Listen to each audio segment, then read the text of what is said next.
But from their perspective, it's true to them.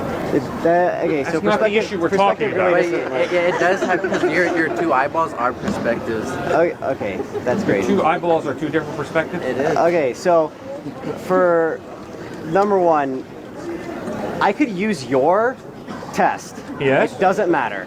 So if I use your test, I can come up with something else that meets your definition of historicity. I sure hope you can. You got a history department here.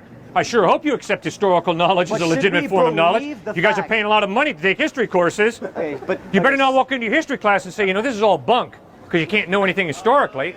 That would be a little naive, I think. So if we believe everything that we are presented in such a way that you define like as historicity, we then should believe that Washington was our god because he did something like insurmountable as whatever. I don't understand where you're drawing the line at where you're supposed to be going. George Washington never claimed to be God. He claimed to worship God. Okay, so Jesus just claimed to be God. Yeah, he did. Okay, great.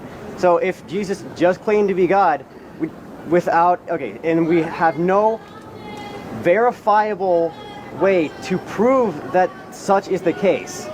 Well, if he rose from the dead, don't you think that's solid evidence that he's not blowing smoke when he claims to be God? I think that the fact that he raised from the dead is not verifiable. I'd say that I'd be really questionable of George Washington if he said that he raised from the dead too. Well, so would I. Because the evidence is Washington died and stayed dead. Doctors tried to keep him alive, but they didn't succeed.